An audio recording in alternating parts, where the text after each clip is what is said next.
अध्याय 2 व्यापार से साम्राज्य तक कंपनी की सत्ता स्थापित होती है। चित्र 1। इस चित्र में बहादुर शाह जफर और उनके बेटों को कैप्टन हडर्सन द्वारा गिरफ्तार किया जा रहा है। औरंगजेब के बाद कोई अन्य मुगल बादशाह इतना ताकतवर नहीं हुआ। मुगल बादशाहों का अपना महत्व बना हुआ था। 1857 में जब ब्रिटिश शासन के विरुद्ध विद्रोह की शुरुआत हुई तो विद्रोहियों ने मुगल बादशाह बहादुर शाह जफर को ही अपना नेता स्वीकार कर लिया था। इस विद्रोह को कुचल दिया गया और कंपनी ने बहादुर शाह जफर को देश छोड़ने का आदेश दिया और उनके बेटों को उनके सामने ही मार डाला। मुगल काल के नियंत्रण के अंतिम शक्तिशाली बादशाह औरंगजेब थे। उन्होंने वर्तमान भारत के एक बहुत बड़े भाग पर कब्जा स्थापित कर लिया था। 1707 में उनकी मृत्यु के पश्चात अनेक दूसरे मुगल सूबेदारों और बड़े बड़े जमींदारों को अपनी शक्ति दिखाने का अवसर मिला। इन सभी ने अपनी क्षेत्रीय रियासतें स्थापित कर ली थीं। इन शक्तिशाली क्षेत्रीय रियासतों के सामने आने के साथ दिल्ली अधिक दिनों तक प्रभावशाली केंद्र के रूप में कायम न रह सकी। 18वीं सदी के उत्तरार्ध तथा राजनीतिक क्षितिज पर अंग्रेजों के रूप में एक नई ताकत उभरने लगी थी। क्या आपको यह जानकारी है कि अंग्रेज सर्वप्रथम एक छोटी सी व्यापारिक कंपनी के रूप में भारत आए थे तथा यहाँ के क्षेत्रों पर नियंत्रण स्थापित करने में उनकी अधिक दिलचस्पी नहीं थी। तो फिर ऐसा किस प्रकार हुआ कि एक दिन वे इस विशाल साम्राज्य के स्वामी बन बैठे? इस पाठ में आप अध्ययन करेंगे कि यह कैसे संभव हुआ। पूर्व में ईस्ट इंडिया कंपनी का आना। ईस्ट इंडिया कंपनी को सन 1600 में इंग्लैंड की महारानी एलिजाबेथ प्रथम से पूरब में व्यापार करने का इजाज़तनामा मिल गया। इस इजाज़तनामे के अनुसार इंग्लैंड की कोई अन्य व्यापारिक कंपनी इस क्षेत्र में ईस्ट इंडिया कंपनी से मुकाबला नहीं कर सकती थी। इस चार्टर का इजाज़तनामों के अनुसार कंपनी समुद्र पार जाकर नए क्षेत्रों की खोज करके वहां से सस्ते दामों पर चीज़ें खरीदकर उन्हें यूरोप में ऊंची कीमतों पर बेच सकती थी।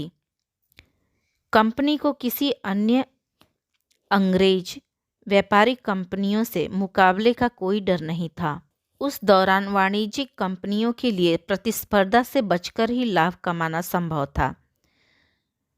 वाणिज्यिक का मतलब है एक ऐसा व्यावसायिक उद्यम जिसमें वस्तुओं को सस्ते दामों पर खरीदकर और महंगे दामों पर बेचकर, यानी मुख्य रूप से व्यापार के जरिए लाभ कमाया जाता है। प्रतिस्पर्धी के अभाव में ही वे सस्ती वस्तुओं को खरीदकर उन्हें ज़्यादा मूल्य पर बेच सकती थीं। परंतु यह शाही दस्तावेज दूसरी यूरोपीय शक्तियों को पूरब के बाजारों में प्रवेश करने से नहीं रोक सकता था। जब तक इंग्लैंड के जहाज अफ्रीका के पश्चिम तटीय भाग स्पर्श करते हुए केप ऑफ गुड होप का चक्कर लगाकर हिंद महासागर पार करते, तब तक पुर्तगालियों ने भारत के पश्चिमी तट पर अपना नियंत्रण कर लिया था। वे गोवा में अपना ठिकाना बना चुके थे।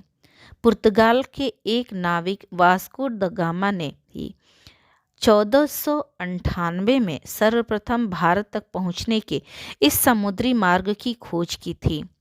17वीं शताब्दी की शुरुआत तक डच भी हिंद महासागर में व्यापार की संभावनाएं तलाशने लगे थे।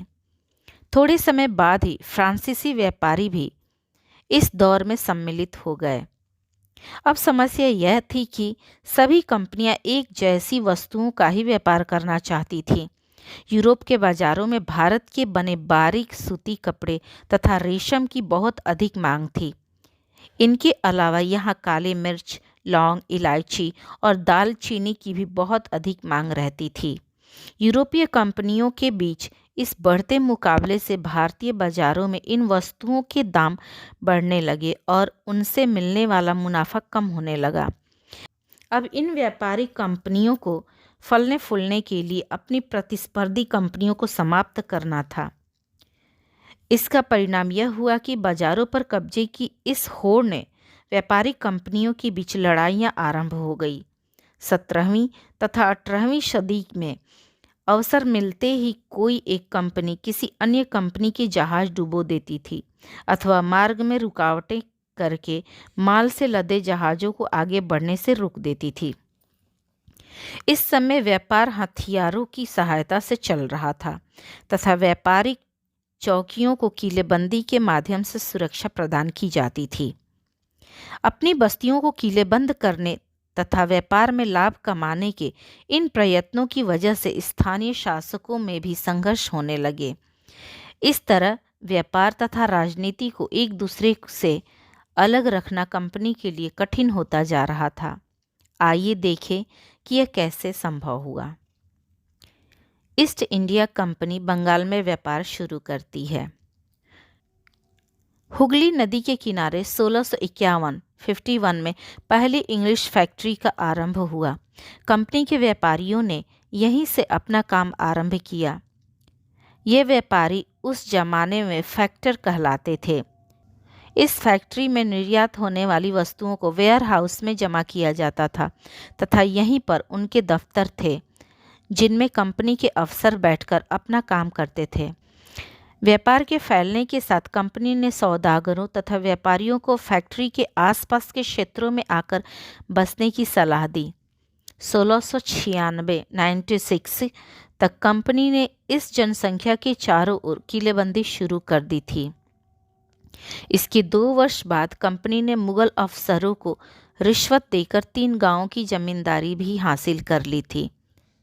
इनमें से एक गांव कालीकाता भी था जिसका नाम बाद में कलकत्ता पड़ा था तथा आज वह कोलकाता के नाम से जाना जाता है। कंपनी के कहने पर मुगल सम्राट औरंगजेब इस बात के लिए भी तैयार हो गया कि वह कंपनी को बिना शुल्क चुकाए व्यापार करने का फरमान जारी कर देगा।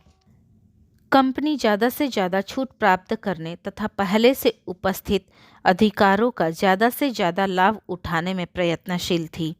उदाहरण के लिए औरंगजेब के फरमान से सिर्फ कंपनी को ही शुल्क मुक्त व्यापार करने की अनुमति मिली थी।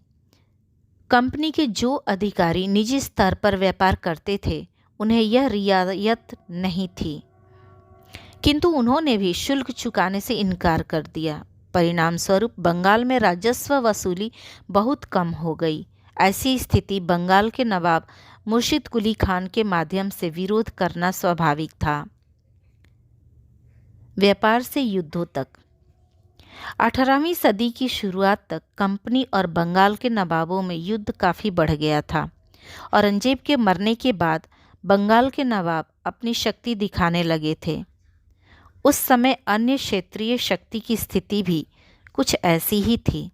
मुर्शिद कुली खान के बाद अलीवर्दी खान तथा सिराजुद्दौला एक के पश्चात एक बंगाल के नवाब बने। ये सभी नवाब शक्तिशाली शासक थे। उन्होंने कंपनी को रियासतें देने से मना कर दिया। उन्होंने कंपनी को व्यापार का अधिकार देने की जगह उनसे नजराने मांगे।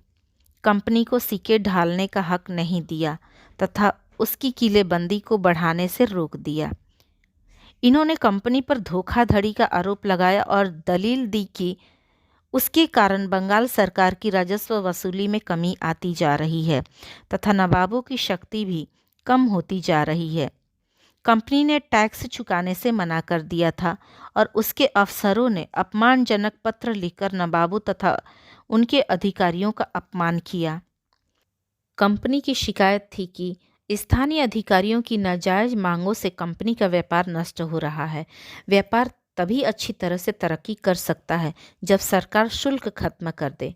कंपनी को इस बात का भी विश्वास था कि अपने व्यापार के प्रचार के लिए उसे अपनी आबादी में वृद्धि करनी होगी। इसके लिए गांव खरीदने होंगे और किलों का पुनर्निर्माण करना होगा। धीरे धीरे नवाबों और कंपनी के टकराव बढ़ते गए और इसका नतीजा हुआ पलासी का प्रसिद्ध युद्ध। पलासी का युद्ध अलीवर्दी खान की मृत्यु 1756 में हुई। इसके बाद सिराजुद्दौला बंगाल के नवाब बने। कंपनी सिराजुद्दौला की ताकत से डरी हुई थी। कंपनी चाहती थी कि सिराजुद्दौला की जगह एक ऐसा कठपुतली नवाब बिठाया जाए जो उसे व्यापारिक रियासतें और अन्य सुविधाएं देने में दखल अंदाजी न करें। कंपनी की कोशिश थी कि सिराजुद्दौला के प्रतिद्वंदियों में से किसी को नवाब बना दिया जाए, लेकिन इसमें कंपनी कामयाब न हो सकी। जवाब में सिराजुद्दौला ने हुक्म जारी किया कि कंपनी उसके राज्य के राजनीतिक मामलों में अपनी टांग अड़ाना बंद कर दे, किलेबंदी रोक कर और सही तरीके से राजस्व चुकाए। लेकिन जब दोनों पक्ष अड़ गए तो नवाब ने अपने 30,000 सिपाहियों के साथ कासिम बाजार में स्थित इंग्लिश फैक्ट्री पर हमला बोल दिया। नवाब की फौजों ने कंपनी के अफसरों को गिरफ्तार करके गोदाम पर ताला डाल दिया, अंग्रेजों के हथियार छीनकर अंग्रेज जहाज़ों को नियंत्रण में ले लिया। इसके पश्चात नवाब ने कंपनी के कलकत्ता स्थित किले पर अधिकार करने के लिए उधर का रुख कर दिया। कलकत्ता के हाथ से निकल जाने की नियंत्रण समाचार सुनने पर मद्रास में चौकस कंपनी के अफसरों ने भी रॉबर्ट क्लाइव के नेतृत्व में सेनाओं ने हमला कर दिया। इस सेना को 9 सैनिक बेड़े की मदद भी प्राप्त रही थी। इसके पश्चात नवाब के साथ काफ़ी लंबे समय तक सौदेबाजी होती रही। अंत में 1757 में रॉबर्ट क्लाइव ने पलासी के मैदान में सिराजुद्दौला के खिलाफ कंपनी की सेना का नेतृत्व किया। नवाब सिराजुद्दौला की असफलता का एक प्रमुख कारण उसके सेनापति में से एक सेनापति मीर जफर की धोखेबाजी भी थी।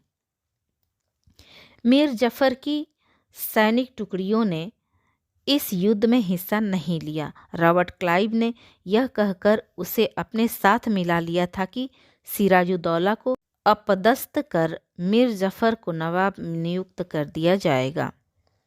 पलासी के युद्ध को महत्वपूर्ण माना जाता है क्योंकि भारत में कंपनी को यह पहली जीत प्राप्त हुई थी। पलासी के युद्ध के पश्चात सिराजुद्दौला को मार डाला गया तथा मीर जफर को नवाब बना दिया गया। कंपनी अभी भी शासन की जिम्मेदारी संभालना नहीं चाहती थी। उसका मूल उद्देश्य तो व्यापार को फैलाना था। अगर यह काम स्थानीय शासकों की सहायता से बगैर लड़ाई झगड़े संभव था तो किसी राज्य पर कब्जा करने की क्या जरूरत थी। जल्द ही कंपनी को एहसास होने लगा कि यह मार्ग भी सरल नहीं है। कठपुतली नवाब भी हमेशा कंपनी के संकेतों पर नहीं चलते थे। आखिरकार उन्हें भी तो अपनी प्रजा की बढ़ोतरी में सम्मान तथा संप्रभुता का ढोंग करना पड़ता था। ऐसे में कंपनी क्या करती? जब मीर जफर ने कंपनी का विरोध करना चाहा तो कंपनी ने उसे हटाकर मीर कासिम को नवाब बना दिया। जब मीर कासिम परेशान करने लगा तो बक्सर के युद्ध 1764 में इसको भी असफलता का सामना करना पड़ा।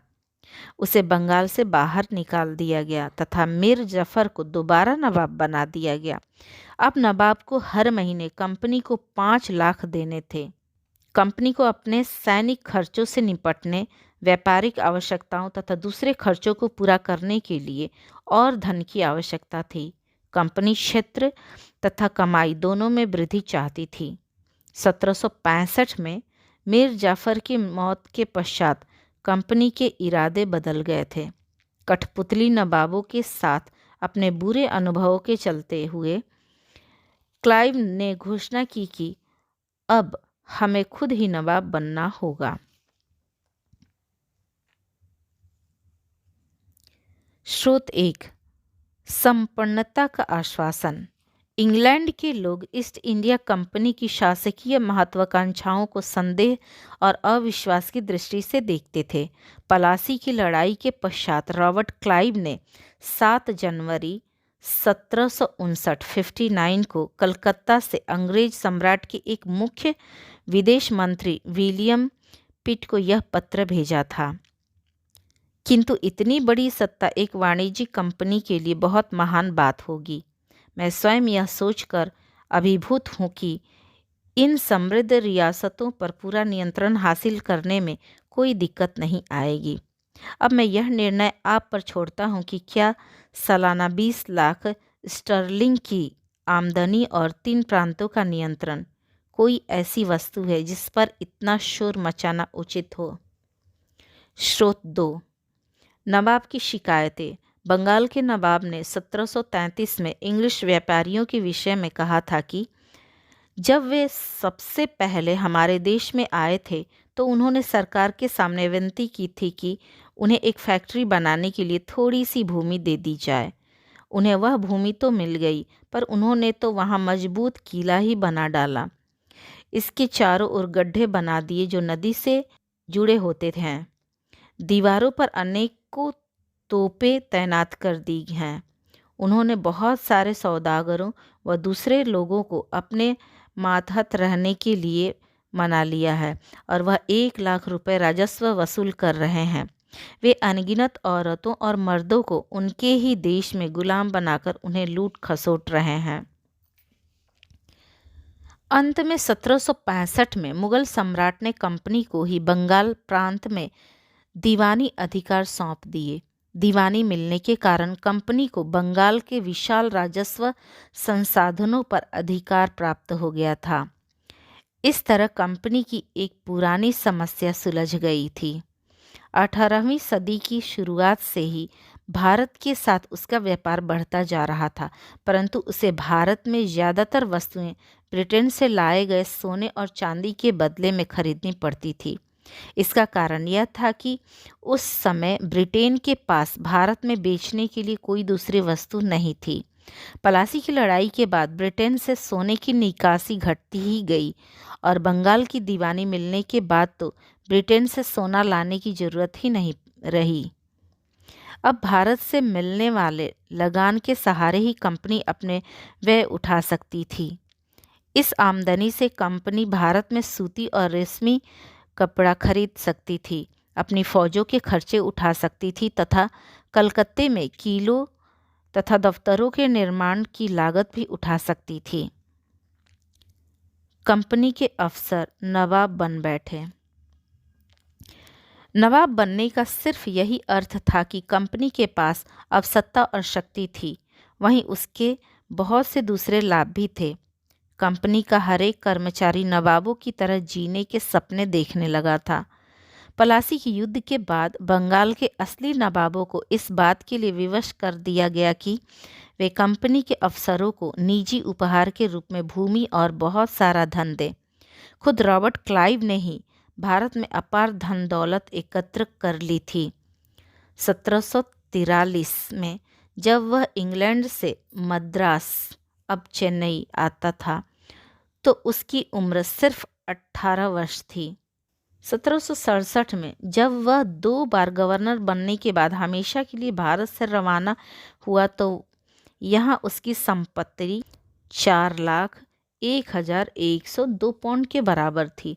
दिलचस्प बात यह है कि गवर्नर के अपने दूसरे कार्यकाल में उसे कंपनी के भीतर फैले भ्रष्टाचार को खत्म करने का काम सौंपा गया था, लेकिन 1772 में ब्रिटिश संसद में उसे स्वयं भ्रष्टाचार के दोषों पर अपनी सफाई देनी पड़ी। सरकार को उसकी अपार संपत्ति के स्रोत संदेहास्पद लग रहे थे। उसे भ्रष्टाचार के आरोपों से मुक्त तो कर दिया गया, लेकिन 1774 में उसने आत्महत्या कर अपना जीवन खत्म कर लिया। क्लाइव की तरह कंपनी के सभी अफसर दौलतमंद नहीं बन पाए। अनेक अफसर अनेकों बीमारियों और लड़ाइयों के कारण कम उम्र में ही मौत के मुंह में समा गए। उन सभी को भ्रष्ट और बेईमान मानना भी उचित नहीं होगा। उनमें से अनेक अफसर तो साधारण परिवारों से आए थे। उनकी यही इच्छा थी कि वे भारत में अच्छा पैसा कमाएं तथा ब्रिटेन जाकर आराम की जिंदगी गुजारें। कई अफसर धन दौलत लेकर वापस लौट गए। वहां उन्होंने आलीशान जीवन जिया। उन्हें वहां पुकारा नवाब जाता था, जो भारतीय शब्द नवाब का ही अंग्रेजी संस्करण था। इन अफसरों के कार्टून बनाए जाते थे तथा नाटकों में भी इनका मजाक बनाया जाता था। स्रोत 3, क्लाइव खुद को कैसे देखता था। संसद की एक समिति के सम्मुख सुनवाई के समय क्लाइव ने बताया था कि पलासी की लड़ाई के बाद उसने काफ़ी संयम से काम लिया था। उसने यह कहा था, उस स्थिति के बारे में सोचिए जहाँ पलासी की जीत ने मुझे लाकर खड़ा कर दिया था। एक ताकतवर राजा मेरे इशारों पर नाच रहा था। एक संपन्न शहर मेरी दया पर निर्भर था। उसके सबसे दौलतमंद महाजन मेरी एक एक मुस्कान के लिए एक दूसरे को नोच रहे थे। मैं ऐसे खजानों से गुजर रहा था जो केवल मेरे लिए खुले हुए थे। एक तरफ सोना और दूसरी तरफ हीरे जवाहरात थे। अध्यक्ष महोदय, मैं अपने इस संयम को देखकर स्वयं हैरान हूँ। कंपनी का फैलता शासन। यदि हम भारतीय राज्यों पर 1757 से लेकर 1857 के बीच ईस्ट इंडिया कंपनी के द्वारा नियंत्रण की प्रक्रिया को देखें तो कुछ महत्वपूर्ण तथ्य उजागर होते हैं। किसी अनजान क्षेत्र में कंपनी पर सैनिक सीधे आक्रमण नहीं करते थे। उसने किसी भी भारतीय रियासत अधिकार करने से पहले अलग अलग राजनीतिक, आर्थिक और कूटनीतियां संसाधनों का प्रयोग किया। कंपनी ने 1764 में बक्सर के युद्ध के बाद भारतीय रियासतों में रेजिडेंट नियुक्त कर दिए जो कंपनी के राजनीतिक या व्यावसायिक प्रतिनिधि होते थे और उनका काम कंपनी के हितों की रक्षा करना और उन्हें उन्नति की तरफ ले जाना था। रेजिडेंट के माध्यम से कंपनी के अफसर भारतीय राज्यों के अंदरूनी मामलों में भी दखल अंदाजी करने लगे थे। अगला राजा कौन होगा, किस पद पर कौन बैठेगा, इस प्रकार के मामले भी कंपनी के अफसर खुद ही निर्धारित करना चाहते थे। कई बार तो कंपनी ने रियासतों पर सहायक संधि भी थोप दी। जो रियासत इनकी बात को मान लेते थे उन्हें अपनी स्वतंत्र सेनाएं रखने की जरूरत नहीं थी। उसे कंपनी की तरफ से सुरक्षा प्रदान की जाती थी तथा सहायक सेना के रख रखाव के लिए उसे कंपनी को धन देना होता था। अगर भारतीय शासक रकम अदा नहीं कर पाते थे तो जुर्माने के रूप में उनका इलाका कंपनी के नियंत्रण में चला जाता था। उदाहरण के तौर पर जब रिचर्ड वेलेस्ली गवर्नर जनरल 1798 से 1805 था, तब 1801 में अवध के नवाब को अपना आधा क्षेत्र कंपनी को सौंपने के लिए मजबूर किया गया, क्योंकि नवाब सहायक सेना के लिए पैसा अदा नहीं कर पाए थे। हैदराबाद के भी अनेक क्षेत्र इसी आधार पर कंपनी के कब्जे में चले गए थे। टीपू सुल्तान, शेर ए मैसूर। जब कंपनी के राजनीतिक तथा आर्थिक लाभों पर संकट मंडराने लगा तो कंपनी ने प्रत्यक्ष सैनिक टकराव के मार्ग को ही चुना। दक्षिण भारतीय राज्य मैसूर के उदाहरण से हम इसे समझ सकते हैं। हैदर अली शासनकाल 1761 से 1782 तक तथा उनके वीर पुत्र टीपू सुल्तान शासनकाल 1782 से 1799 जैसे शक्तिशाली शासकों के अधिकार में मैसूर बहुत अधिक शक्ति संपन्न हो चुका था। मालाबार तट पर होने वाला व्यापार मैसूर रियासत की छत्रछाया में था, जहां से कंपनी काली मिर्च तथा इलायची खरीदती थी। टीपू सुल्तान ने 1785 में अपनी रियासत के क्षेत्र में आने वाले बंदरगाहों से चंदन की लकड़ी, काली मिर्च तथा इलायची के निर्यात पर रोक लगा दी। सुल्तान ने स्थानीय सौदागरों को भी कंपनी के साथ व्यापार करने से रोक लगा दिया। टीपू सुल्तान ने ब्रिटिश कंपनी की अपेक्षा भारत में रहने वाले फ्रांसीसी व्यापारियों से ज़्यादा निकट के संबंध विकसित किए और उनकी मदद से अपनी सेना को आधुनिक तरीके से सुसंगठित किया।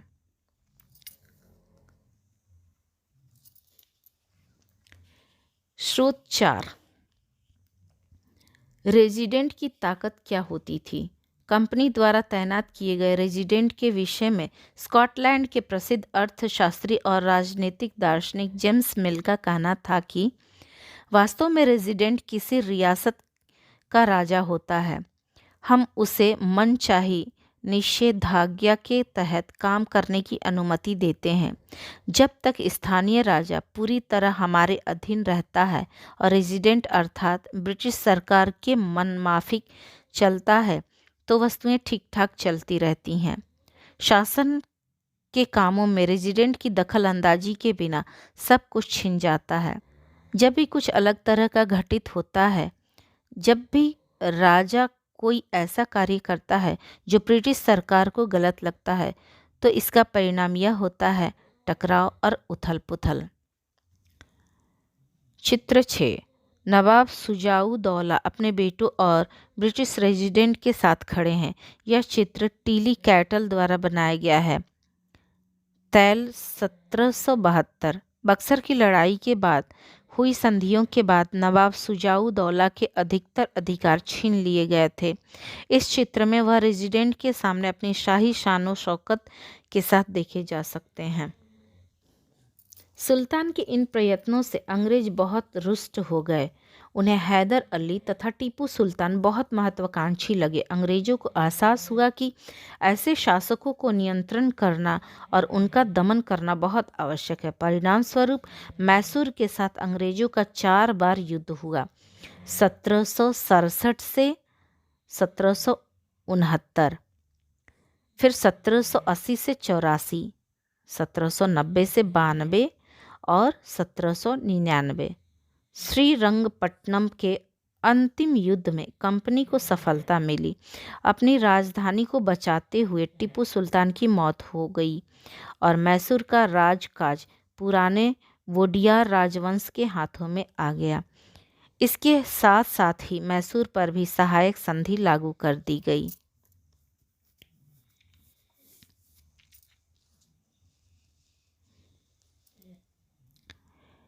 चित्र 8।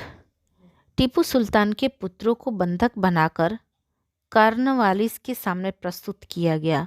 1793 में डेनियल आर्म्स द्वारा चित्रित। 1793 कंपनी की फौजों को हैदर अली और टीपू सुल्तान ने कई बार युद्ध में हराया था, किंतु 1792 में मराठों, हैदराबाद के निजाम और कंपनी की संयुक्त फौजों के हमले के बाद टीपू सुल्तान को अंग्रेजों से समझौता करना पड़ा।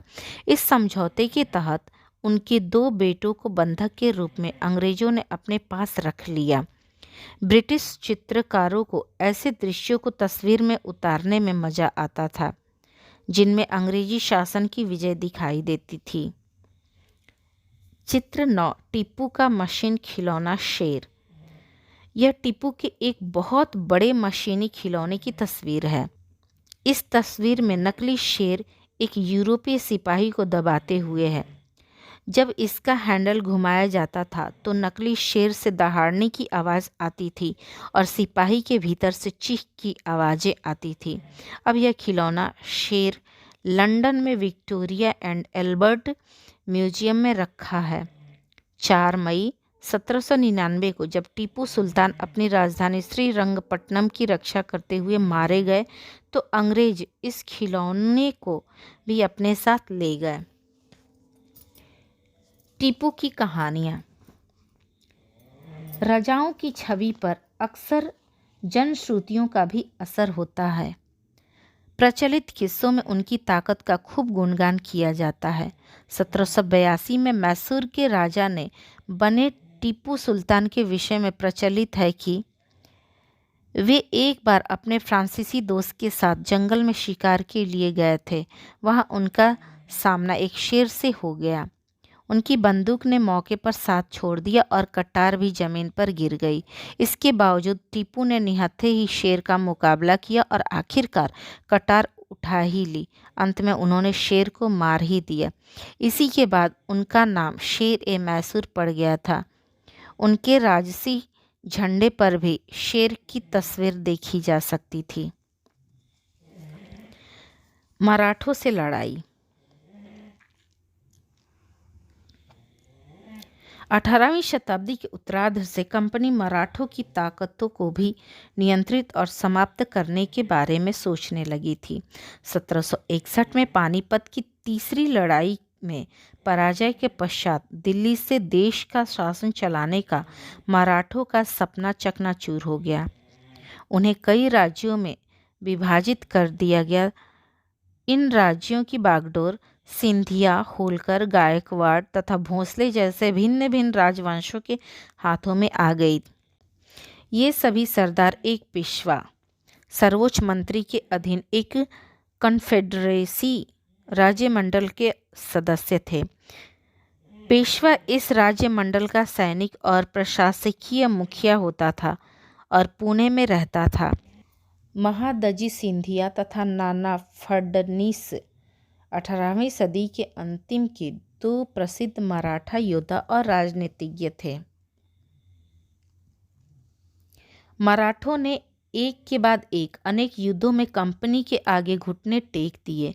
1782 में पहली लड़ाई सालबाई संधि के साथ समाप्त हुआ, जिसमें किसी भी पक्ष को जीत नहीं मिली। दूसरा अंग्रेज मराठा युद्ध 1803 से 5 अनेक मोर्चों पर लड़ा गया। इसके परिणाम स्वरूप उड़ीसा तथा यमुना के उत्तर में स्थित आगरा एवं दिल्ली समेत कई भूभागों पर अंग्रेजों ने नियंत्रण कर लिया। अंततः 1817 से 19 के तीसरे अंग्रेज मराठा युद्ध में मराठों की ताकत का पूरी तरह दमन कर दिया गया। पुणे से पेशवा को हटाकर कानपुर के पास विठूर में पेंशन पर भेज दिया गया। अब विंध्य के दक्षिण में स्थित पूरे क्षेत्र पर कंपनी ने अपना अधिकार स्थापित कर लिया था। सर्वोच्चता का दावा। ऊपर दिए गए विवरण से स्पष्ट है कि 19वीं सदी की शुरुआत से कंपनी क्षेत्रीय विस्तार की अपनी आक्रामक नीति का पालन कर रही थी। लॉर्ड हेस्टिंग 1813 से 1823 तक गवर्नर जनरल के नेतृत्व में सर्वोच्चता की एक नई नीति शुरू की गई। कंपनी का यह दावा था कि उसकी सत्ता सर्वोच्च है, इसी वजह से वह भारतीय राज्यों से ऊपर है। अपने हितों की रक्षा के लिए वह भारतीय रियासतों का अधिग्रहण करने अथवा उनको अधिग्रहण की धमकी देने का अधिकार अपने पास मानती थी। यह सोच बाद में भी अंग्रेजों द्वारा अपनाई गई नीतियों में दिखाई देती रही, परंतु इस प्रक्रिया में भी अनेक समस्याएं आई। उदाहरण के लिए, जब अंग्रेजों ने कित्तूर, फिलहाल कर्नाटक में के छोटे से राज्य को नियंत्रण में लेने की कोशिश की, तो रानी चेन्नम्मा ने अंग्रेजों के विरुद्ध हथियार उठा लिए। उन्हें 1824 में गिरफ्तार कर लिया गया तथा 1829 में जेल में ही उनकी मृत्यु हो गई। चेन्नम्मा की मृत्यु के पश्चात कित्तूर स्थित संगोली के एक निर्धन चौकीदार रायन्ना ने यह प्रतिरोध आरंभ रखा। चौतरफा समर्थन और सहायता से उन्होंने बहुत सारे ब्रिटिश शिविरों और दस्तावेजों को नष्ट कर दिया था। अंत में 1830 में उन्हें भी अंग्रेजों ने पकड़कर फांसी पर लटका दिया। प्रतिरोध के ऐसे कई अन्य उदाहरण हम आगे पढ़ेंगे।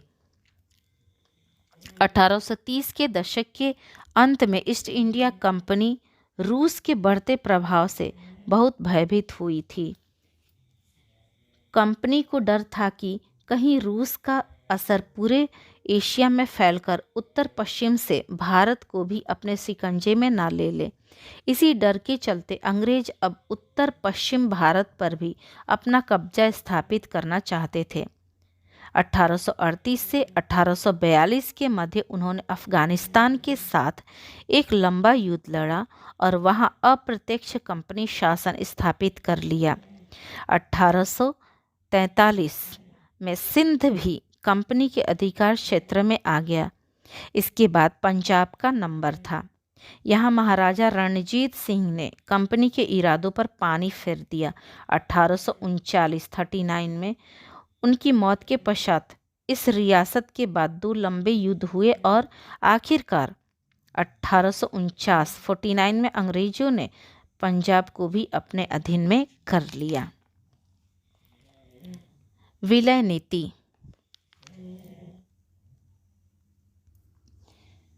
1848 से 1856 के मध्य गवर्नर जनरल बने लॉर्ड डलहौजी के शासनकाल में अधिग्रहण की आखिरी लहर चली। लॉर्ड डलहौजी ने एक नई नीति अपनाई जिसे विलय नीति के नाम से जाना गया।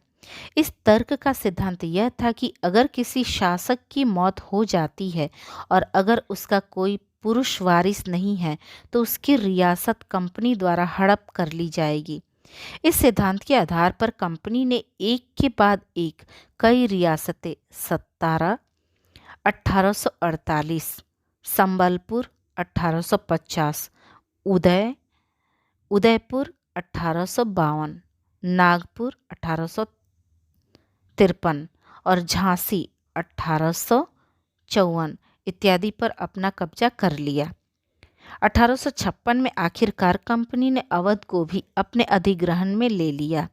इस बार अंग्रेजों ने एक नया तर्क दिया। उन्होंने कहा कि वे अवध की जनता को नवाब के कुशासन से स्वतंत्र कराने के लिए कर्तव्य से बंधे हुए हैं, इसलिए वे अवध पर नियंत्रण करने को मजबूर हैं। अपने प्रिय नवाब को जिस प्रकार से गद्दी से हटाया गया उसे देखकर लोगों में असंतोष फैल गया और अवध के लोग भी 1857 के महान क्रांति में सम्मिलित हो गए। नए शासन की स्थापना। गवर्नर जनरल वारेन हेस्टिंग 1773 से 1785 उन महत्वपूर्ण व्यक्तियों में से एक था जिसने कंपनी की शक्ति फैलाने में बहुत महत्वपूर्ण भूमिका निभाई थी। वारेन हेस्टिंग के आने तक कंपनी बंगाल, बम्बई और मद्रास में सत्ता प्राप्त कर चुकी थी। ब्रिटिश क्षेत्रों को मोटे तौर पर प्रशासकीय इकाइयों में विभाजित किया गया था जो प्रेसिडेंसी कहलाते थे। उस समय 3 प्रेसिडेंसी थी, बंगाल, बम्बई और मद्रास। प्रेसिडेंसी का शासक गवर्नर होता था। सबसे ऊपर गवर्नर जनरल होता था। वारेन हेस्टिंग ने अनेक प्रशासकीय सुधारों के लिए काम किए। न्याय के क्षेत्र में भी उसने कई सुधार कार्य किए जो कि सराहनीय है। 1772 से एक नई न्याय व्यवस्था गठित की गई। इस व्यवस्था में प्रावधान किया गया कि हर एक जिले में 2 अदालतें होंगी, फौजदारी अदालत तथा दीवानी अदालत। दीवानी अदालतों के प्रमुख यूरोपीय जिला कलेक्टर होते थे। मौलवी तथा हिंदू पंडित उनके लिए भारतीय कानूनों की व्याख्या करते थे। फौजदारी अदालतें अभी भी काजी और मुफ्ती के ही अधीन थी, परंतु वे भी कलेक्टर की निगरानी में कार्य करते थे। ब्राह्मण पंडितों के धर्मशास्त्र की भिन्न भिन्न शाखाओं के हिसाब से स्थानीय कानूनों की अलग अलग व्याख्या करने से एक बड़ी परेशानी उत्पन्न हो गई थी। 1775 में इस परेशानी का हल करके कानून में समरूपता लाने के लिए 11 पंडितों को भारतीय कानूनों का एक संलग्न तैयार करने को कहा गया। NB हॉलहेड ने इस संकलन का अंग्रेजी में अनुवाद किया। 1778, 78 तथा यूरोपीय न्यायाधीशों के लिए मुस्लिम कानूनों की भी एक संहिता बनाई गई। 1773 के रेगुलेटिंग एक्ट के अंतर्गत एक नया सर्वोच्च न्यायालय बनाया गया। इसके अलावा कलकत्ता में अपीलीय अदालत, सदर निजामत अदालत भी स्थापित की गई। कलेक्टर भारतीय जिले में सबसे बड़ा पद होता था। जैसा कि नाम से ही स्पष्ट पता चलता है, इसका मुख्य कार्य लगान तथा कर इकट्ठा करना तथा न्यायाधीशों, पुलिस अफसरों व दारोगा की सहायता से जिले में कानून व्यवस्था बनाए रखना होता था। उसका कार्यकाल कलेक्टर सत्ता तथा संरक्षण का नया जमावड़ा बन गया था, जिसने सभी पुराने सत्ता केंद्रों को हाशिए पर धकेल दिया। कंपनी की फौज। कंपनी के साथ भारत आने से देश में शासन और सुधार के नए विचार तो जरूर आए, लेकिन उसकी असली सत्ता सैनिक शक्ति में थी। मुगल फौज मुख्यतया घुड़सवार तथा पैदल सेना थी। उन्हें तीरंदाजी तथा तलवारबाजी का प्रशिक्षण दिया जाता था। सेना में सवारों का दबदबा रहता था और मुगल साम्राज्य को एक विशाल पेशेवर प्रशिक्षित पैदल सेना की जरूरी अनुभव नहीं होती थी। ग्रामीण क्षेत्रों में सशस्त्र किसान बड़ी संख्या में थे। जरूरत पड़ने पर स्थानीय जमींदार मुगलों को पैदल सिपाही उपलब्ध कराते थे। 18वीं सदी में जब अवध तथा बनारस जैसी रियासतों में किसानों को भर्ती करके उन्हें पेशेवर सैनिक प्रशिक्षण दिया जाने लगा तो यह तस्वीर परिवर्तित होने लगी।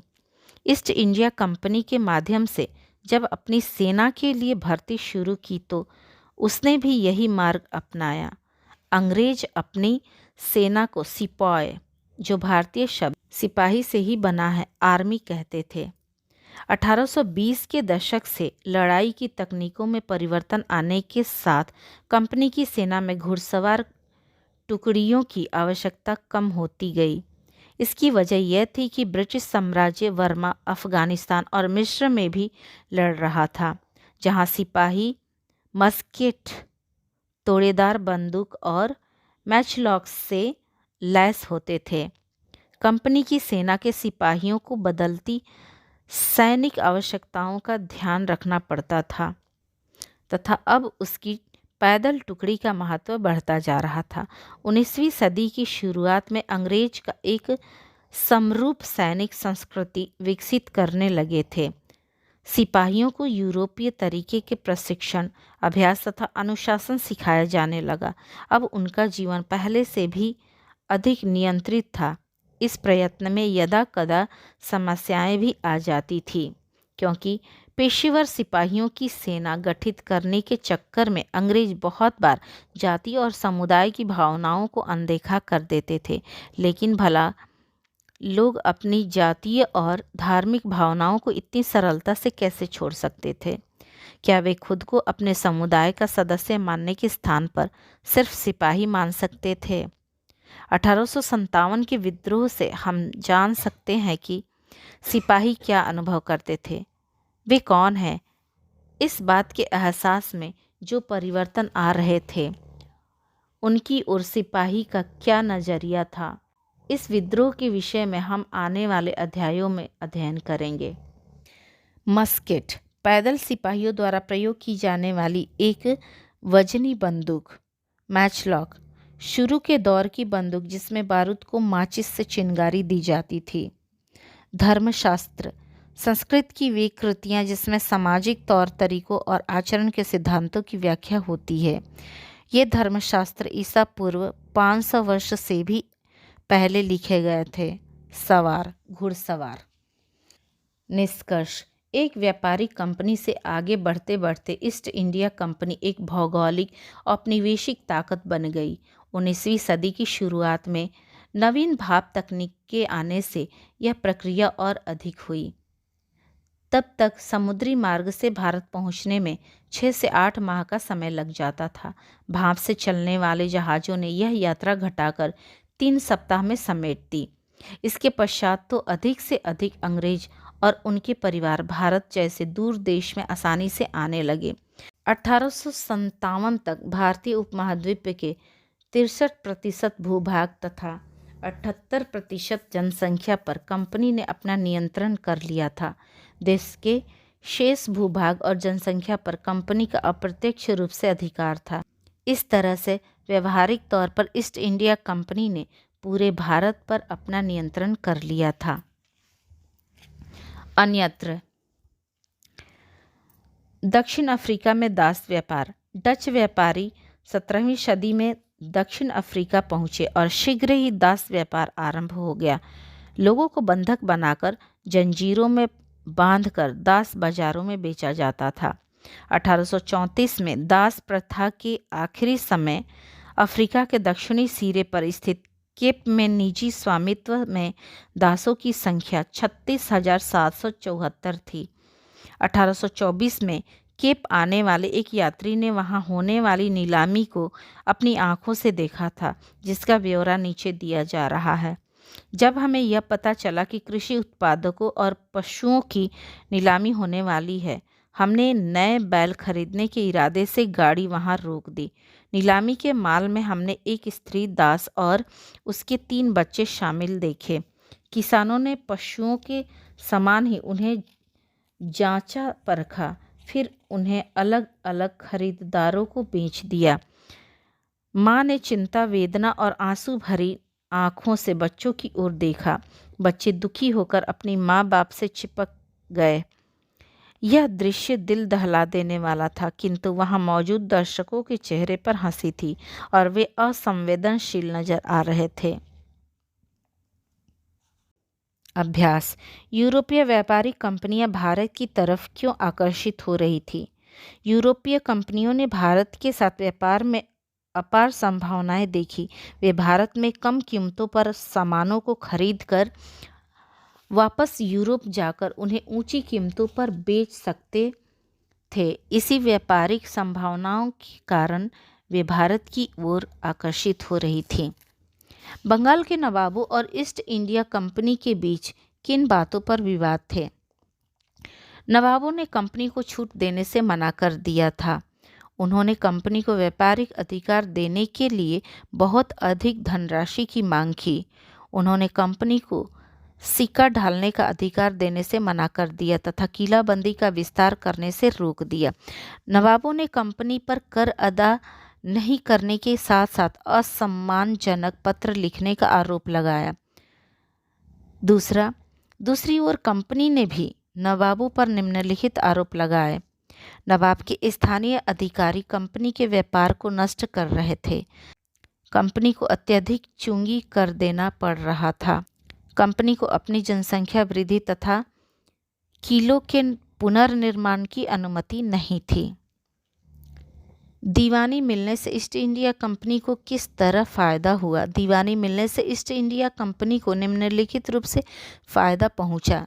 दीवानी मिलने की वृद्धि से कंपनी को बंगाल के विशाल राजस्व संसाधनों पर नियंत्रण मिल गया।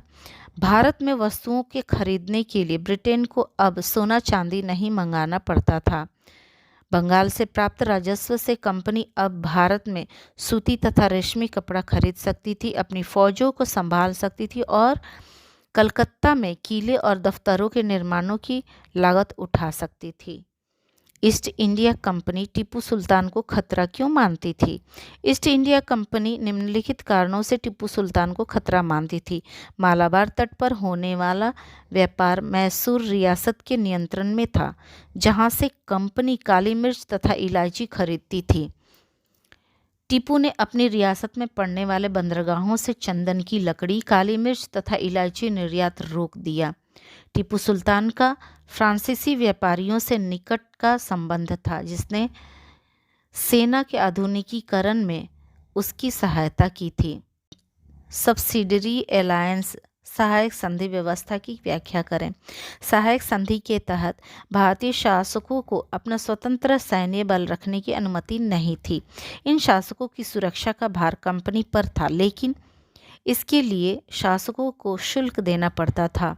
अगर भारतीय शासक समय पर शुल्क अदा नहीं कर पाते थे तो दंड के रूप में शुल्क के बराबर के राजस्व वाला क्षेत्र शासक से छीन लिया जाता था। कंपनी का शासन भारतीय राजाओं के शासन से किस तरह अलग था?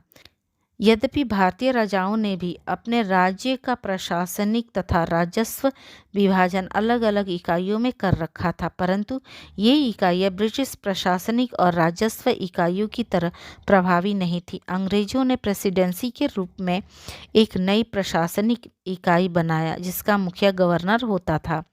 अंग्रेजों के शासन में पुलिस और राजस्व व्यवस्था में बहुत सुधार किए गए थे। भारतीय राजाओं के तहत न्यायिक व्यवस्था प्रभावी नहीं थी।